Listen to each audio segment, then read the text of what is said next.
लेकिन एक भ्रांति हमारे मन में है, वह टूट जानी जरूरी है। कभी कभी ऐसा लगता है कि दूसरा सुख का भी कारण बनता है, उसी से सब उपद्रव जारी रहता है। ऐसा तो लगता है कि दूसरा दुख का कारण बनता है, लेकिन ऐसा भी लगता है कि दूसरा सुख का भी कारण बनता है। चिंता तो दूसरे से आती है, दुख भी दूसरे से आता है, लेकिन सुख भी दूसरे से आते हुए मालूम पड़ते हैं।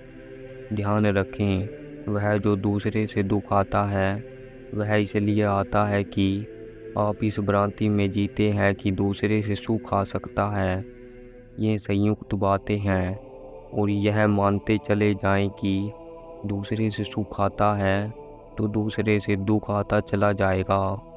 दूसरे से दुख आता ही इसलिए है कि दूसरे से हमने एक भ्रांति का संबंध बना रखा है कि सुख आ सकता है।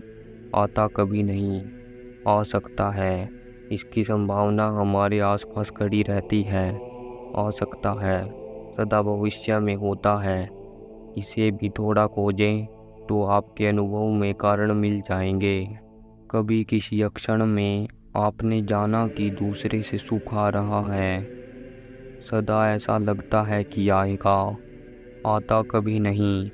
जिस मकान को सोचते हैं कि मिल जाने से सुख आएगा, वह जब तक नहीं मिला है तब तक संभावना रहती है। वह जिस दिन मिल जाएगा उसी दिन आप पाएंगे कि उस मकान की अपनी चिंताएं हैं और अपने दुख हैं।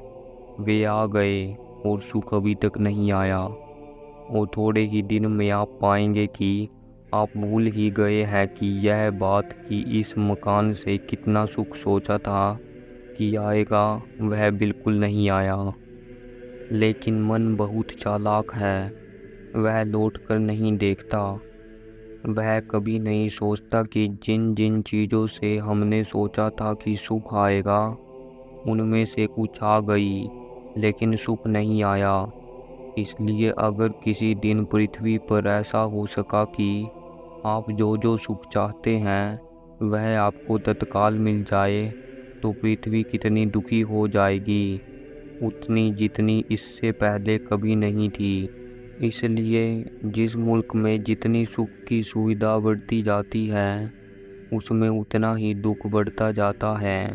गरीब मुल्क कम दुखी होते हैं, अमीर मुल्क ज़्यादा दुखी होते हैं। गरीब आदमी कम दुखी होता है। मेरे ऐसा कहने से आपको थोड़ी हैरानी होगी, क्योंकि हम सब मानते हैं कि गरीब बहुत दुखी होते हैं। पर मैं आपसे कहता हूँ कि गरीब कम दुखी होता है, क्योंकि अभी उसकी आशाओं का पूरा जाल जीवित है। अभी वह आशाओं में जी सकता है, अभी सपने देख सकता है। कल्पना नष्ट नहीं हुई, कल्पना उसे संभाले रखती है। लेकिन जब उसे सब मिल जाए जो जो उसने चाहा था, तो वह सब आशाएं नष्ट हो जाएंगी और भविष्य भी नष्ट हो जाएगा।